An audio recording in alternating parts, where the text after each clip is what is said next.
Friends, have you learned this sutta before, Khaggavisāṇa?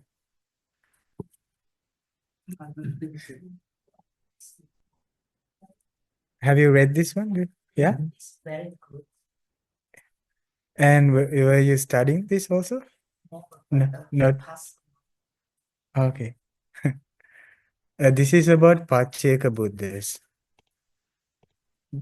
Actually, this will really helpful for a meditator because we can learn about how a practitioner lives with the joy arising from the meditations. So this really taught me about this life of a renunciant, which means a life of a awakened being in the society, and in the way that he spent time in the world. When our mind is not getting peaceful as we expect, if we don't get results of our meditations more easily, so it's better to read this sutta.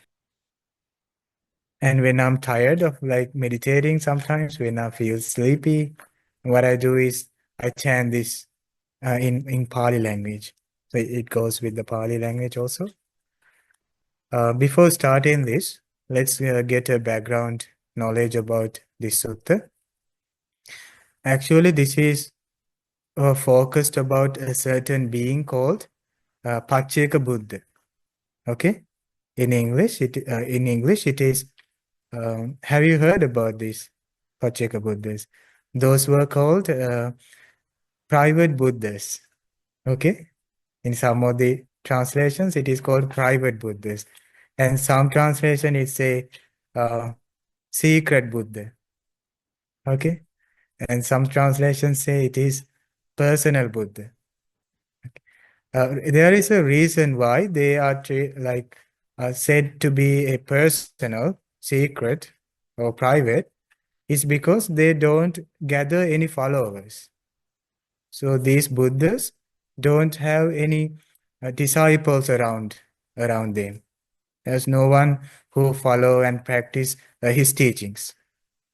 It is also said that this Buddha will only born in a time where there were no any Samma Sambuddhas.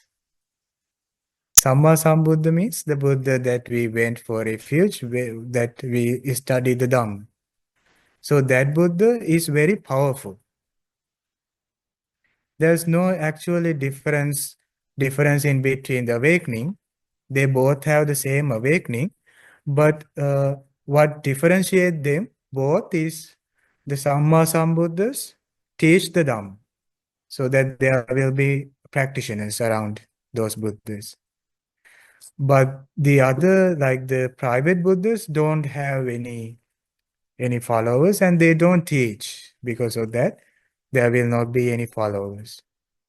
So Samma Sambuddha establishes the Buddha's dispensation. Do you know what is dispensation? The system of the Buddha, the order of the Buddha. You know, Buddha gave these suttas. Now the Samma Sambuddha, Gautama Samma Sambuddha lived 2,600 years ago. So he established his order in the world, which flowed up until today, and it will go to the future. What actually he does is like he teach the Dhamma in so many different ways. You can find there are like uh, verses, poems, essays like suttas, discussions, conversations, Dhammapada Gatha. So there are verses. So all together, it was being benefited for many practitioners over the years. So that is actually the aliven of the Buddhist order. One day Buddha say, if you cannot see the Buddha, see the Dhamma. So you will see the Buddha. Actually, he put so many effort to establish that teaching in the world. But he said that over time it will also decay and disappear from the world. And there should be another Buddha to be born to establish again that teaching, that order. Now, but for the Pacceka Buddha, for the private Buddha, he don't teach anything. because he loved seclusion. He loved solitude life. He loved to be alone without anyone around. That's their nature. And also it is said that there should be a very powerful merit and perfection to be completed to become a Samma Sambuddha.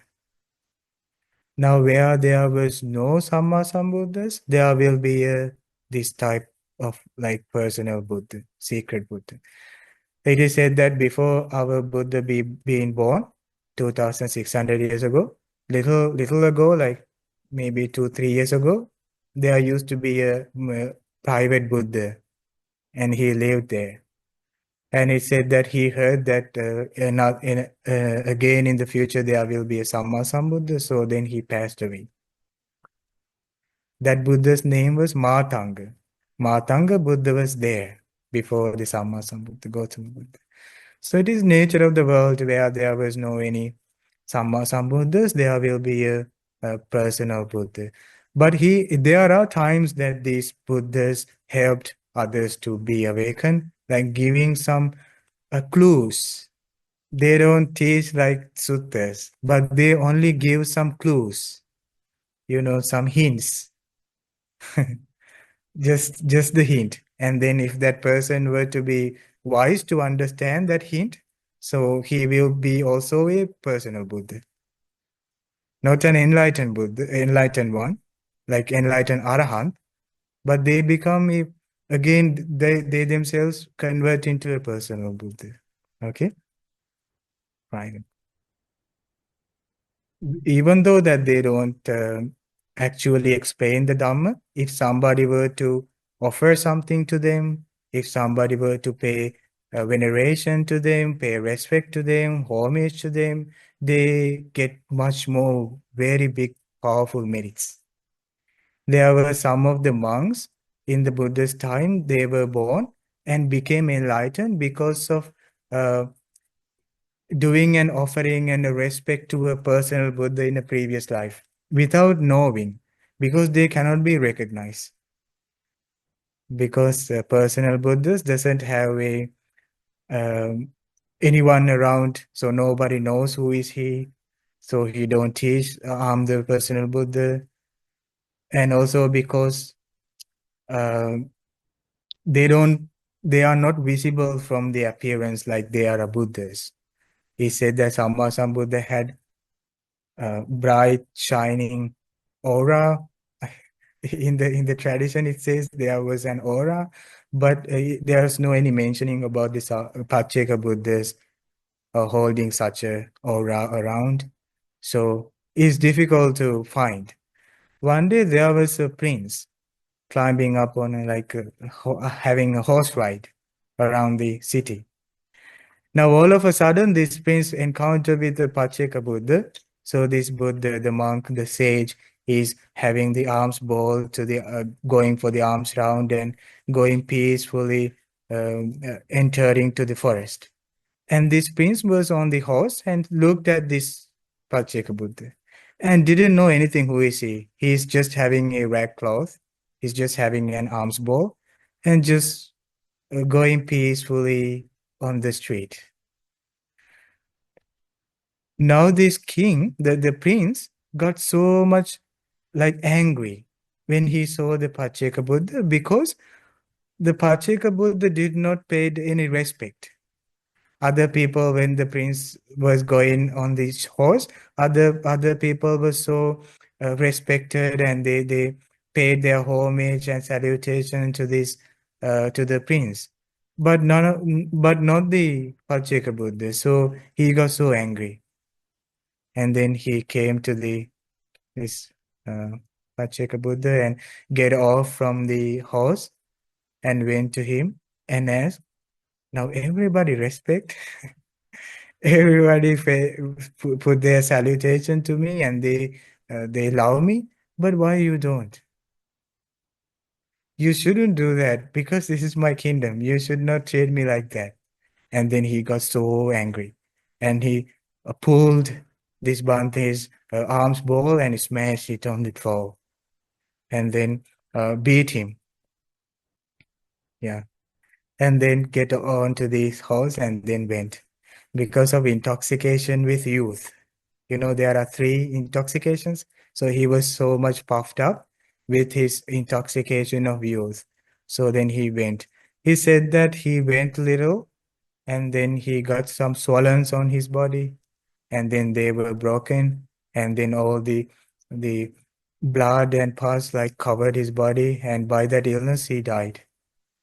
It's very powerful bad karma. So he committed because of not knowing. And there were times that some of the enlightened Bhantes offered the robe to this Pacheka Buddha. They didn't even know that this is a Pacheka Buddha, but because of that offering, so they became a monk in the future lives, and then they become enlightened. Okay, so their power is enormous, their value is enormous, and they have much more power in the world. Okay. Those are called Pacheka Buddhas, private Buddhas. Okay.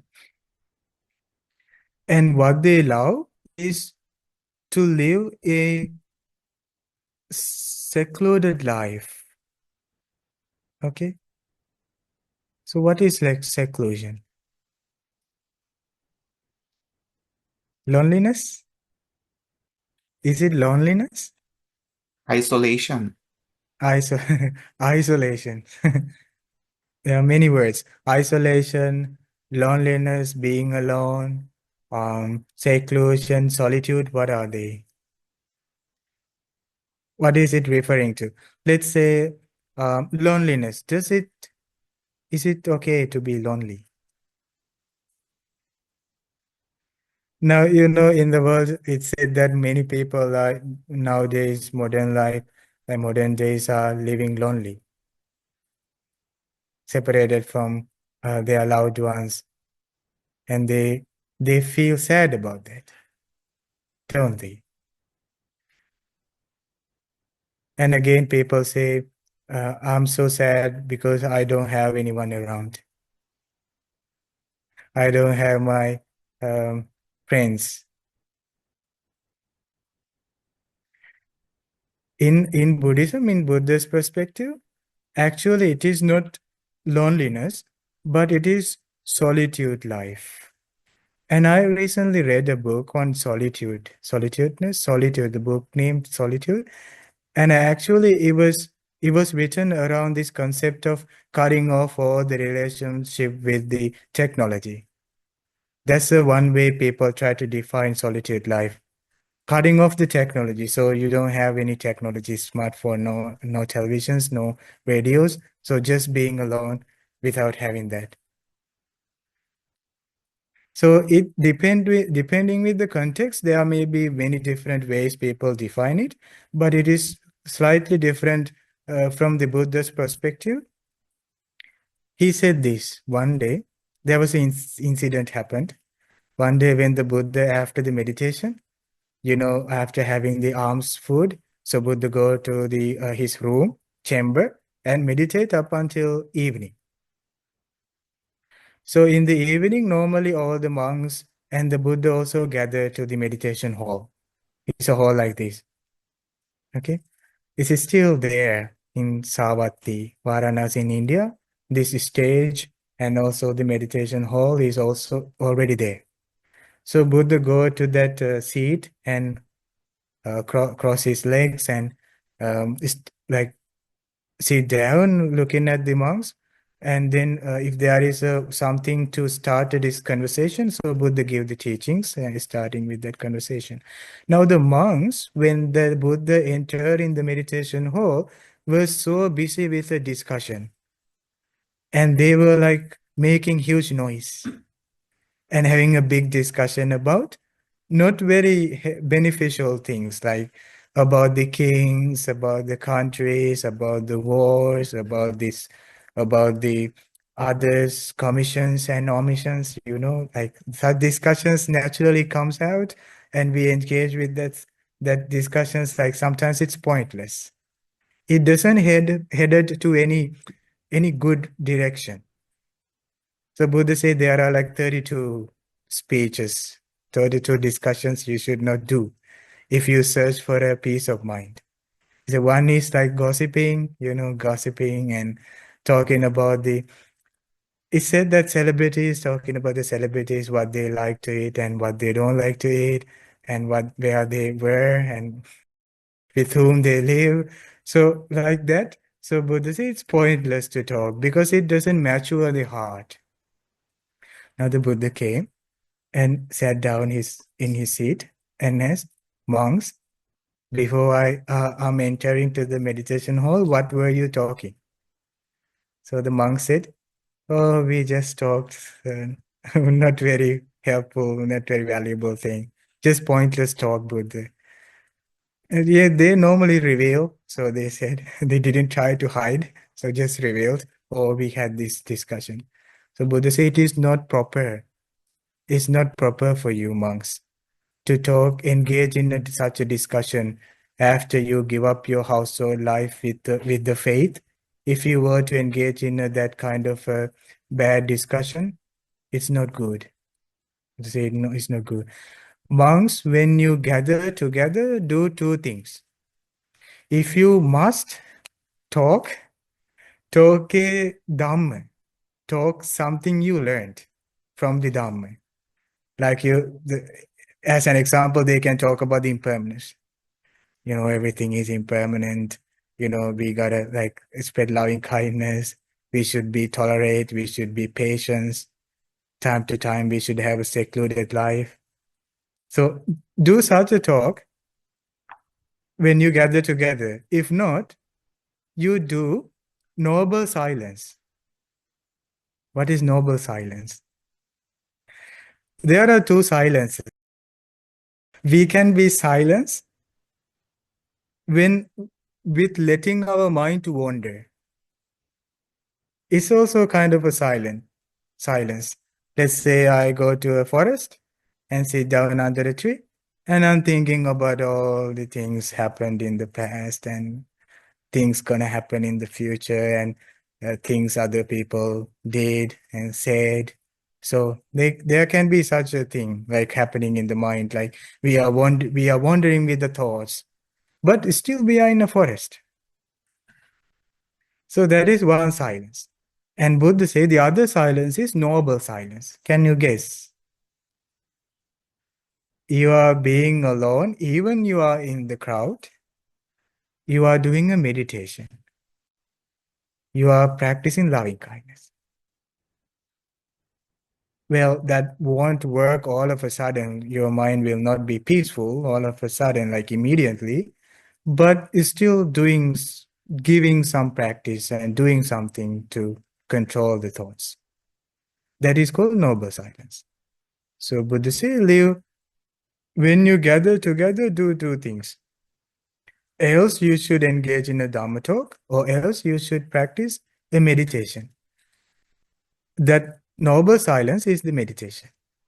Now this seclusion, solitude, in Buddha's perspective, is living with the meditation object.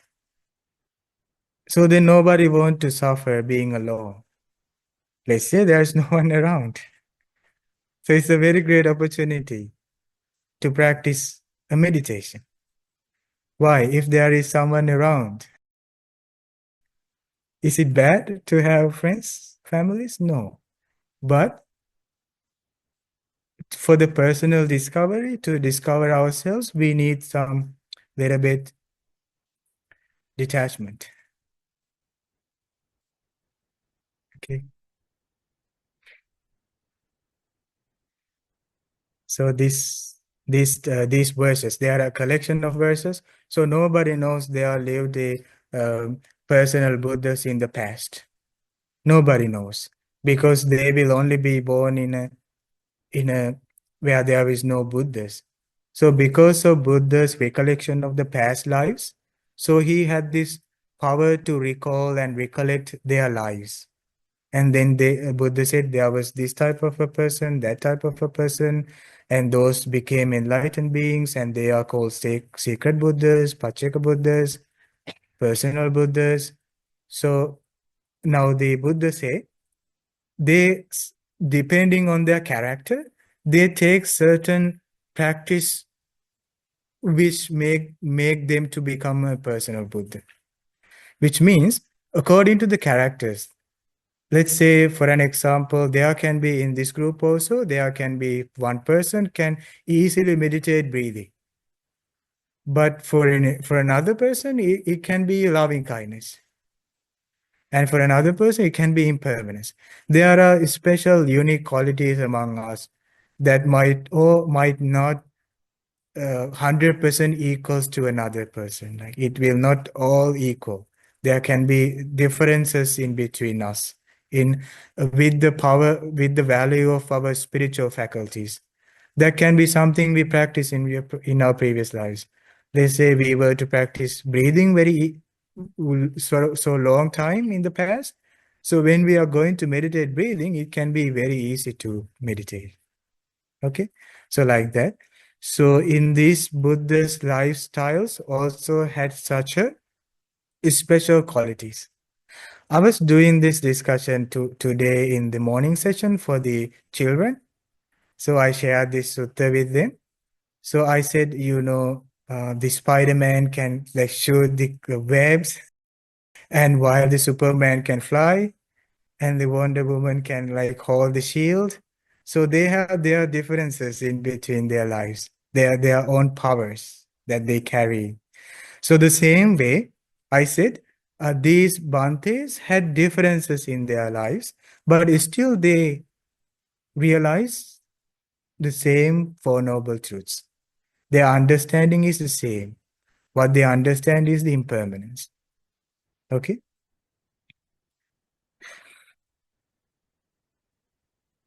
And these are called actually the exalted utterances. Have you heard something like that? Exalted utterances. Udane. Have you heard about Udane? It is like something that in our life, when we see excited thing, what do we say? Something is excited? Yes. What? Yes. We say yes.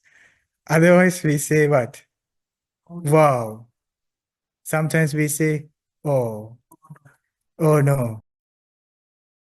So there are many words like that in our vocabulary when we get faced to exclamation, like when we face to excited thing. When we become frightened, we say, oh no, or something like that. So it is our vocabulary goes with our mind. I mean, like those are called exclamations we have in our language. Now our heart is not awakened. Okay? Our heart is not 100% awakened. So whenever we express ourselves, there can be such words. Oh, wow, like that. But when the Buddha's lives, enlightened beings' lives, because of their awakening, they don't have such exclamations in like we have. But what is flowed out from their mouth, out from a awakening heart, is the Dhamma. When they see someone is in misery, when they see someone is in danger, or someone is in struggle because of the defilements, if someone is fighting and in a sorrow because of defilements, if two people are fighting, when these enlightened beings are seeing it, naturally the Dhamma comes out from their mouth and it gives awakening. When we say, oh no, it doesn't make us awakening. But when these Bhantes say something like Dhamma, we cannot imitate that. We cannot copy. Like next time onwards, I will say Dhamma when I get it, when I see something exciting. But it is their natural, it's nature in their heart. Now these Pacceka Buddhas, time to time, go to the other places, and sometimes they meet another Pacceka Buddha, and they discuss. They have the discussion, and then they said, so I had this type of a lifestyle, so this is the meditation supported me to become enlightened. So I can conclude and summarize that by saying this verse. So they say the words they say the verse as an exclamation, a joyful utterance. And these verses are collection of that. So Buddha said this is what made them to become enlightened. Okay. Before that, I think before we are going to this sutta, I should give you another sutta like this. Shackles. Okay. This is a very brief one. Now at that time, a large group of people had been put in shackles by King Pasenadi of Kosala. Do you know what shackles? Like the chains. Yeah, chains. Have you seen, have you seen sometimes the prisoners? Once I saw in a hospital, there was a man, he was a boy, like put all these like chains on the hands and on the legs. Yeah, and then sound of the chains. And he was being taken to the hospital by group of police. So shackles. So the same thing happened. There was a group of people have been put in shackles by king. Some in ropes, some in manacles, some in chains. Then several mendicants, robed up in the morning and taking their bowl and robes, entered Savatthi for alms. So a group of monks are wandering in for searching for the food. Then after the meal, when they returned from alms round, they went up to the Buddha, bowed, sat down to one side and told him what was happening. So they were so sad when they see that, and then went back to the Buddha and said, then let the Buddha knew, and then said, then the understanding this matter on that occasion, the Buddha recited these verses. The attentive say that shackle is not strong, that's made of iron, wood, or knots. But obsession with jeweled earrings, concerns for your partners and children. Buddha said, otherwise doesn't say it's very strong bond when it comes to a person being bonded with iron, wood, or knots. But if there is an obsession in the heart, a strong attachment to the jeweled earrings, it's because it is sense pleasure. There is like pleasure of the sense objects. So jewels is something valuable. Sometimes people keep it with them, the jewels, in a case of like when they are having a debt or something, so they pay this jewel instead of money. So they keep the jewel with them. And concern for the partners and children. And that has a strong bond. This, say the attentive, is a strong shackle, dragging the indulgent down hard to escape.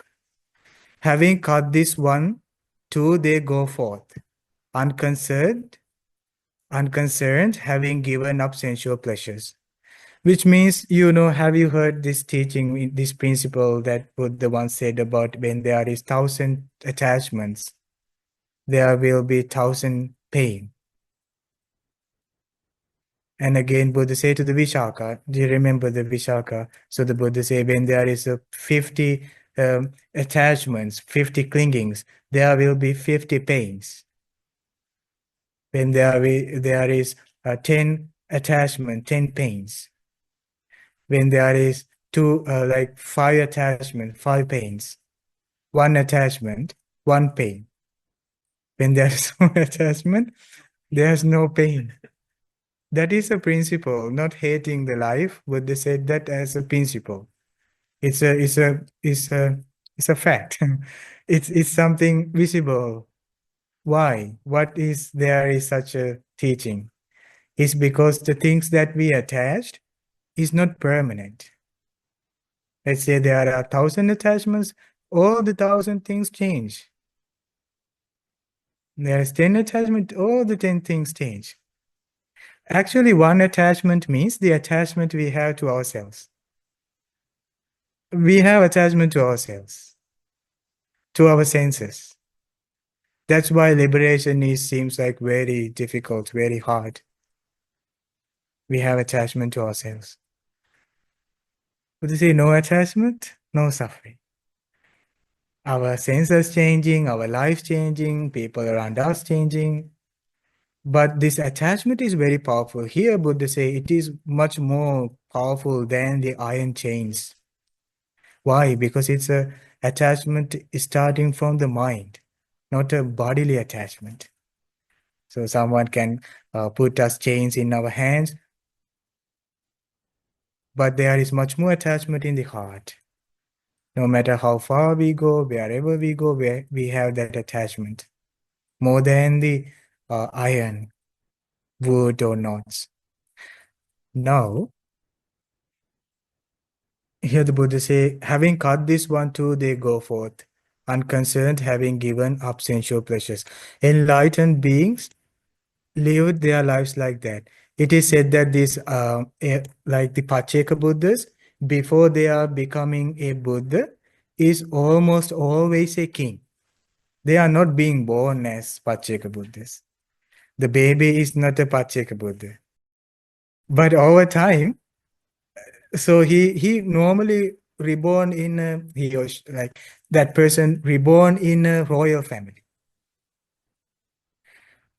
So over time there will be something which is coming to them which help them to break through. It is said that these kings, because they reborn as a king, is because in the previous life they accumulated good karmas, and in the same time they meditated. So when they born, so when they grow, at some point they become a king or a prince. At some point they see some things happening in their lives, and that help them to break through. So then they turn their lives into a Pacceka Buddha. Okay.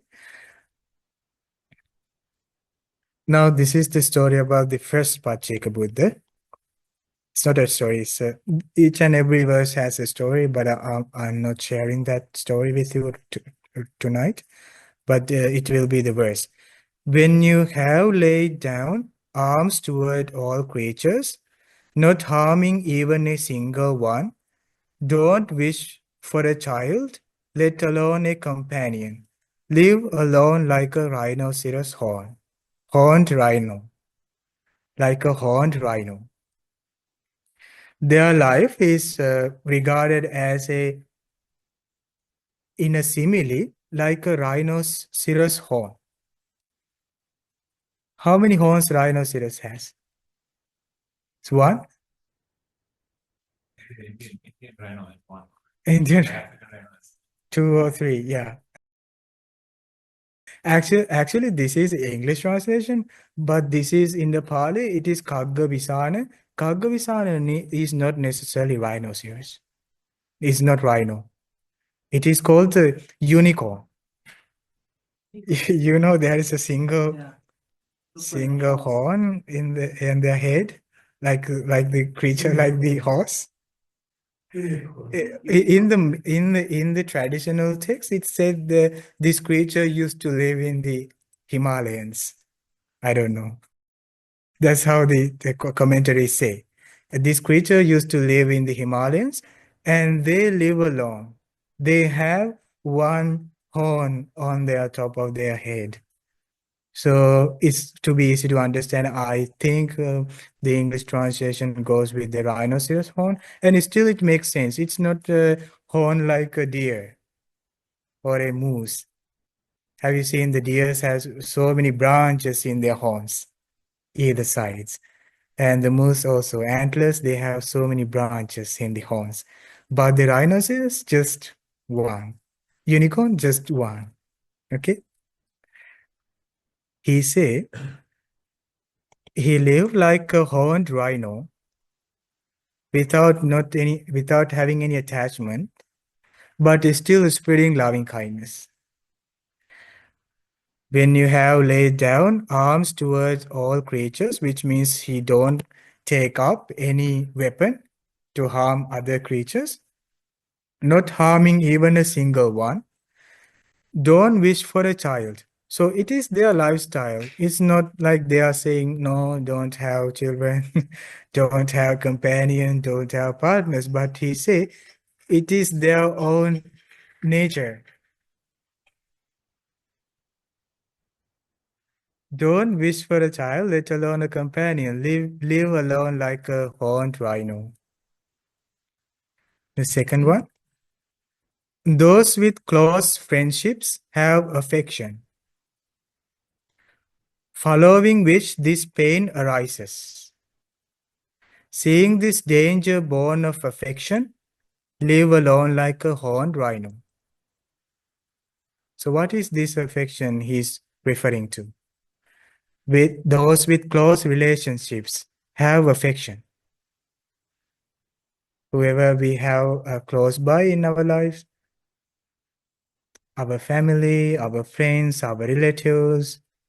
So we have affection towards them, to all of our friends and all the relatives. But there is a pain at some point, sometimes when something happened to them, if they are going through sadness.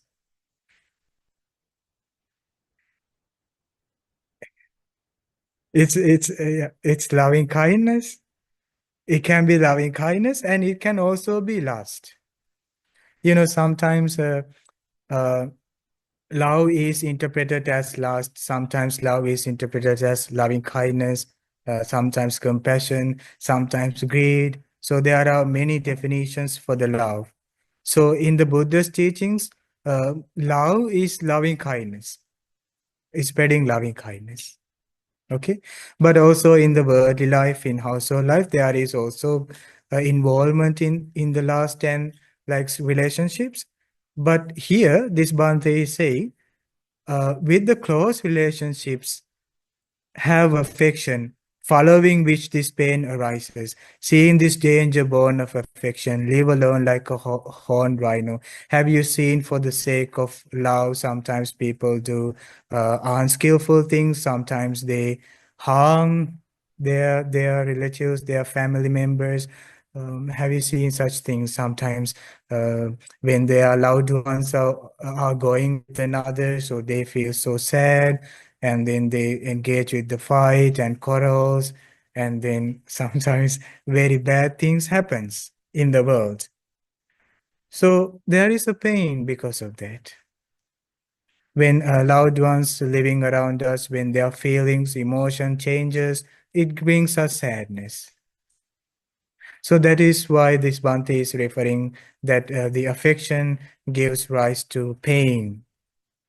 Seeing this danger born of affection, live alone like a horned rhino. So this Bhante like to live in a secluded life, a solitude life, by practicing meditation and being enlightened in his life. So he say, so I don't have that attachment. Okay. When feelings for friends and loved ones are tied up in selfish love, you miss out on the goal. Seeing this peril in intimacy, live alone like a horned rhino. I think that this doesn't need much more explanations. It makes sense.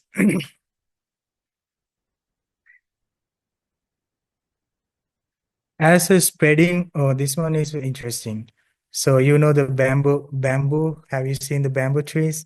Yes. So normally bamboo trees are attached together as a group sometimes. So they sprout, but still attached with the roots. Have you seen that? Every one of them are attached. As a spreading bamboo gets entangled, the word entangled, so does concern for partners and children. Like a bamboo shoot unobstructed, live alone like a horned rhino. Actually, this was like, there is a story for this one. It is said that three kings lived together, like they were friends in three kingdoms. Sometimes they join and they have some supper. Sometimes they have some festivals.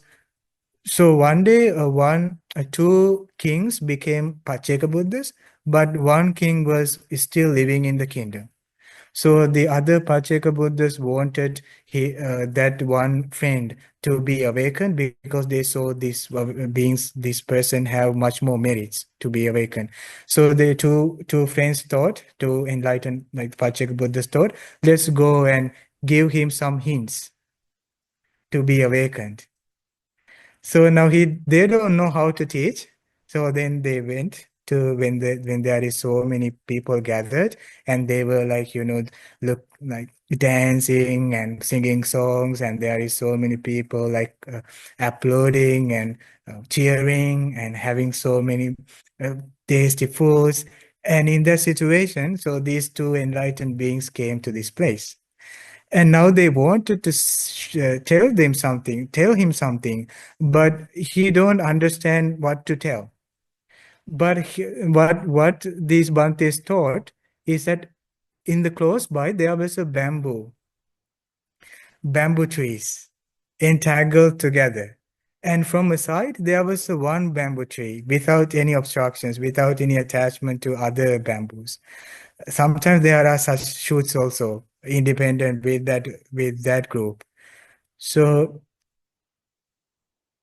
when this king saw two Pacheka Buddhas waiting to that place, they were kind of amazed because they are not looks the other people. They have the bald head and they have the robe and they are carrying a alms bowl. They were a little bit like confused. Who are they? And this king couldn't understand and recognize these two are his friends, the other two kings. Then this king stood up from his seat and asked the people, stop singing, stop music. Let's see who is this. And then this king asked, who are you, my friends? Then these two Pachaka Buddhas say, we are called unobstructed. We too are called unobstructed. Let's say unattached, without bonds. We are called like that. So then this king asked, oh, you are called unobstructed. Okay, what is it like? And then this one Bhante showed the group of bamboo trees and said, you see these bamboo trees? So they all are gathered together and attached to each one. It is like this worldly life with so many attachments. Now you have like such a life king. You are attached with these people, you are attached to this all the food and these sensual pleasures. You have that attachment. But do you see the other one, this one without any attachment, the bamboo, like the shoot growing independently, like extending so high? Do you see that? So then this king say, yes, I see that. So he said, our life is like that. So Pacheka Buddha's life is like that bamboo tree growing without attachment. But your life, king, is like this with so many entanglements. So it said that because these three together was monks in the Kassapa Buddha's dispensation, they were meditating together and they were practicing Dhamma together. As soon as these two Pacheka Buddhas gave some hints by showing these bamboo trees, he said that immediately they break through into Four Noble Truths and become enlightened. So this king became an enlightened being. So then he joined also with that two Pacheka Buddhas and went. So remove all the ornaments, all the, the king's beauty, and then got this alms bowl and went to the forest. Okay.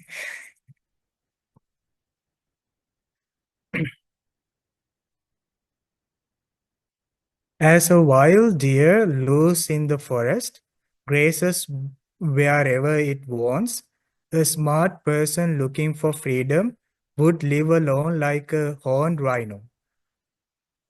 You know the deers? So when the deer want to eat any grass, so deer wanders in the forest searching for fresh grass and eat and go somewhere there is water and drink a little bit water and go under the shade, under a tree and sit down.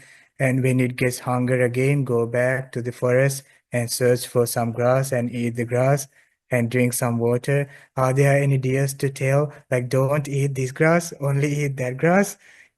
or don't go to that river, only go to this river. So the deer go freely. So this enlightened being say, a wild deer lives in the forest, grazes wherever it wants. It go freely wherever it wants.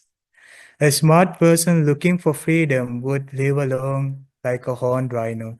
It said that this Pacheka Buddha living like that. So goes to the alms round in the village, collect some food, and then come back to under a tree and meditate. Yeah. This one really makes sense to our lives. When among friends, whether staying in place or going on a journey, you are always on call. Looking for the uncoveted freedom, live alone like a horned rhino. This was also connected to a story. It is said that when this Bhante living as a, I don't remember the story completely, but they are used to be having many friends to this king. Before becoming a Pacheka Buddha, he had many friends, and the friends are always telling, ministers. They were ministers in the country, so the ministers always bringing up so many questions, and he was so fed up with that, and he said, my life was always asking for doing this and doing that and doing this. Among friends, whether staying in place or going on a journey, you are always on call, looking for the uncoveted. This is amazing. If I got it right, the story is like this. It is said that at night, after doing after governing the country, at night he go to the upstairs, and in the full moon day, he see the moon. So the moon is so much brighter and so much colored, like yellow color and very powerful. And this king leaning on his chair, keep looking at the moon. There is a meditation called Kasina. Have you heard about Kasina meditations? Which means in that meditation, you are connected with an external object. And whenever the thought arises, because you are keep on continuously watching at the object, you are in the meantime giving up the negative thoughts when it is arising. Those are called kasinas. Okay. Now this king didn't know anything about the meditation. He was just looking at the moon, and he was removing all the distracted thoughts. His mind entered to the first jhana. First jhana. Because of continuously looking at the moon and getting that object as a meditation, so supported him to still his mind. So then he went back to the palace, and the next day, so the friends are bringing up all the questions, and then he thought, oh, I get much more joy because of this meditation, so I should continuously do this meditation. So he gave up his palace and he started to meditate. So then it said that by the meditation he also break through into the Four Noble Truths and became enlightened. So the moon can also be a meditation object. If there is a teacher, there are no any guidance in the sutras to do kasina meditations. Yes. Next one. Among friends, you have fun and games, and for children, you are full of fondness. You, though loath to depart from those you hold dear, live alone like a horned rhino. So this Bhante say about the attachments, about the worldly attachments. At some point, because they have to depart from them, so it brings sadness. So discussing about the sadness which is arising, so I live like a horned rhino.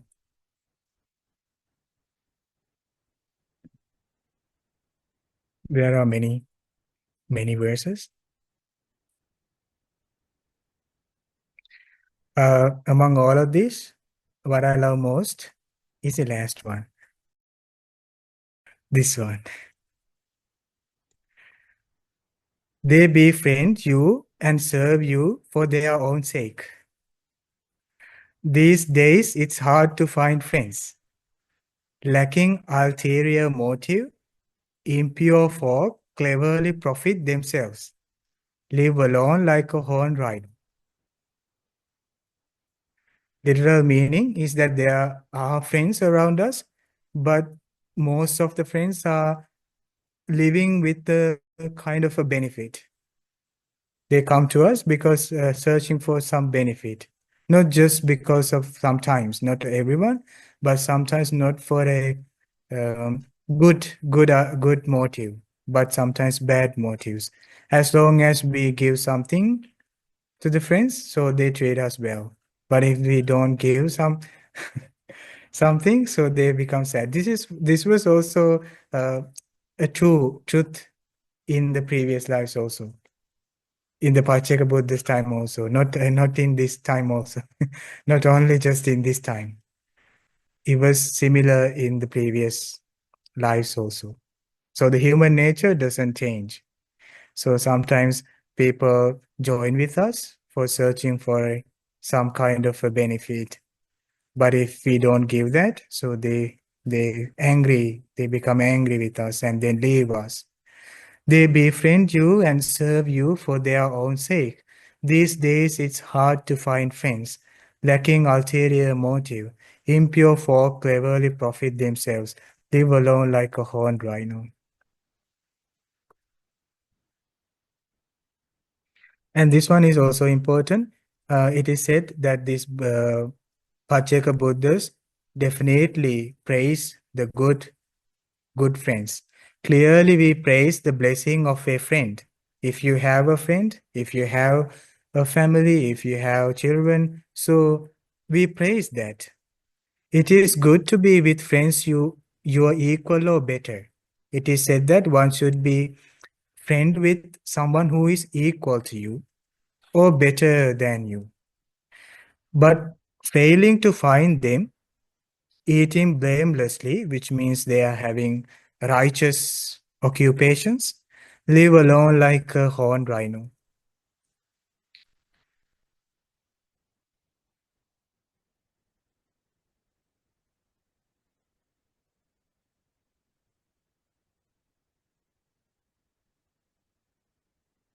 This will be our last, so I will share this one also. So one day, there was a king, and he was with his servant girls, and also the queen was there. So they all together went to the park, and they were having delicious food and the pleasant sound and the dances. All of a sudden, there was one servant girl. You know the sandalwood? Have you seen the sandalwood? So they sometimes in order to make that place fragrant, because they didn't have this, perfumes. So what they do is that they put the sandalwood on a chopping cup, like I don't know the name. Yeah, yeah. For the medicine, sometimes there is this stone, and we keep on chopping. So they used to put this sandalwood on that and then keep chopping. Then the pleasant smell fragrance will spread all around. Now the servant girl had so many rings on her hand.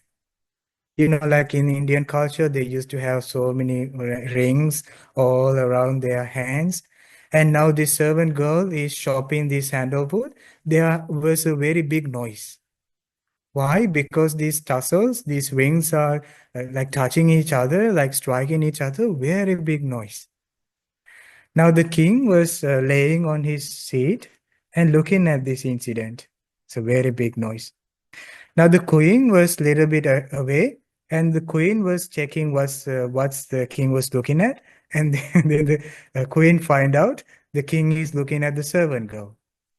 So then the queen came and said to the servant girl, I know you are feeling so tired because of this chopping of this sandalwood. Now you just go away from this place. I can take that. I can take care about that. And then the queen started to chop the sandalwood in front of this king, because she thought king was looking at the servant girl, but the king was looking at the noise which makes. But it said that the queen's hands doesn't have that much rings, only just 2 rings.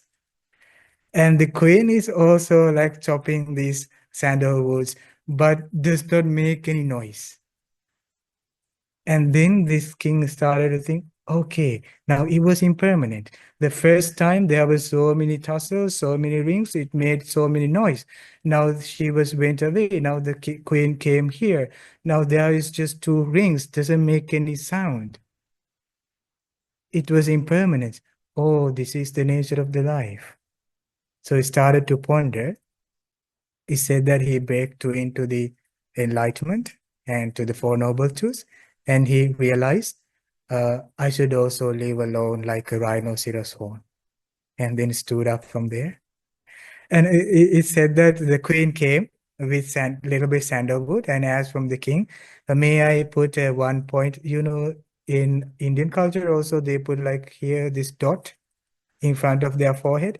So the queen asked, may I put a dot on your forehead with this perfumed, fragrant dust of sandalwood? And he said, sister. King said, sister, no.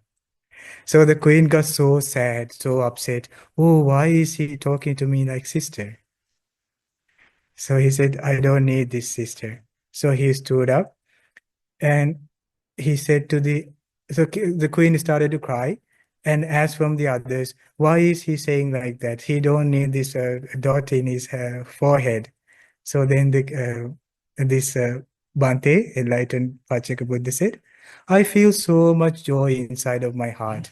Because of this breakthrough, I realized all the truth of the life, and I don't like any attachment. That's my eternal truth. I should live alone like a rhinoceros horn. And then these other servants said, oh, we used to have heard about such a person, and that is called Pacheka Buddhas. Are you a Pacheka Buddha? King, are you a Pacheka Buddha? And then Pacheka Buddha said, again the servant said, are you a Pacheka Buddha? Then the servant said, we used to hear about them, but they don't carry these ornaments, these beautiful clothes, but you still have these beautiful clothes. You used to have a robe and an alms bowl. That's how we know about the Pacheka Buddhas. And then he said that he touched his hair, so the hair disappeared.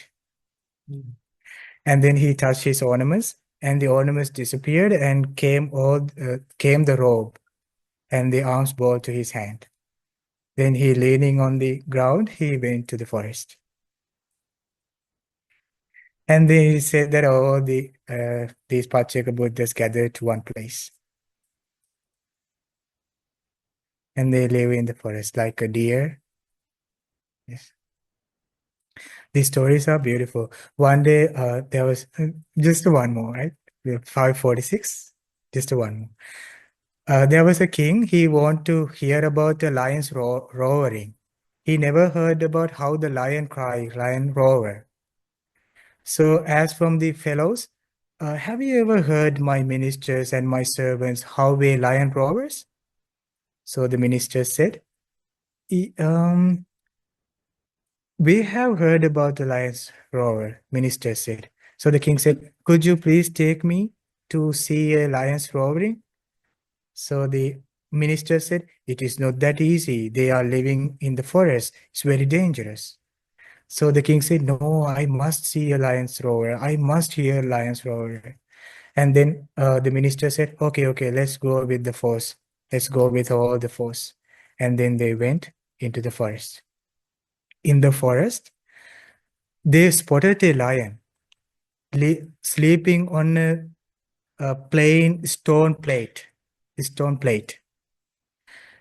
And then king commanded all the servants, now play all the drums, play all the music, make very big noise. Now he will roar. Then they started to play all the drums and all the trumpets and all the cymbals. They are playing and making so many big noise. because they wanted to wake up the lion. So the lion doesn't move because they don't frighten. And that moment, the king was on the top of a elephant. You know, the elephant has a vehicle. They used to go on the elephant. And the king said, no, no, louder, louder, louder. And then they started to make a big noise. And again, the lion raised his head and looked around and just slept again and put his head back on the hands. And again, the king said, third time, make the sound more louder. And then they made a very big noise. People shouting and drums are beating and trumpets are playing, cymbals are playing. Now the lion stood up and looked at all the directions. And placing his arms a little bit up in a rock, he started to roar 3 times. He roared 3 times. He said that all the creatures so frightened when a lion roars. The birds flying escape to the mid of the sky. If the deers are going to drink water, they run away to the forest. If the crocodiles or the alligators or like living beings in the water in the surface, they go deep into the water. Now the elephants. Because of the lion's roar, elephants were so frightened. There were horses and elephants with the king. The horses started to escape everywhere that possible because of the sound of the lion's roar. And then the elephant. So the king was on the top of an elephant. The elephant started to escape and run away, like raising the trunk and raising the tail and putting like ears, like opening the ears, and started to run away wherever that they can, breaking all the chains they had all around their legs. So they were like running here and there. Now the king was on top of one elephant. Now the king couldn't like manage. The king was like very frightened. Now there was a tree and a branch leading to the road. And when the king was on the top of the elephant, he saw the branch and he hung up on the branch. And the elephant escaped into the forest. He is now holding the branch on the top of the tree. And then he hardly climbed up the tree, and later he climbed down from the tree. And now he's standing. Looked all around. There was none. No soldiers, no elephants, no horses, no drummers, no servants, no one. But the lion is looking at the king. The king was so frightened, and king started to run. And the lion just leaned and had his usual sleep. He started to sleep. Now the king started to run all around the forest, and the king spotted there was a hermitage. There was a kuti. There's a chamber of a monk inside the forest. And then he watched closely. There were 2 or 3 monks are doing walking meditation. Some of them doing sitting meditation. Some of them are doing walking meditation. And then this king entered to that hermitage and asked from these monks, monks, did you heard any noise? And the monk said, oh yeah, we heard a noise, a very big noise, and then a second noise and a third noise. And all of a sudden we heard a lion is roaring. And that's what and we saw you. So yeah, that's what we saw. And then the king explained all the story and said, aren't you affected by that? Don't you feel any frightened? Don't you scare to things when you hear? So then they said, no, it's not. We don't feel any terror. We don't feel such a sadness. And then king said, oh, I should also have such a life. So then he said that the king joined with them and became a Pacheka Buddha. Okay. Sadhu, sadhu, sadhu. I don't know how many verses there, perhaps 50, 45. Yeah, all of them have beautiful stories. You can find it, Sutta Nipata translation, Bhikkhu Bodhibhantes, the orange book. You can find all the stories. Okay, let's share our merits. May all the devas rejoice in our merits. May they have happiness in their lives. And the power of these merits, may they have long life, happiness, beauty. And by the power of this merit, may all the devas kindly look after all my friends in their difficult times and up until they enlighten.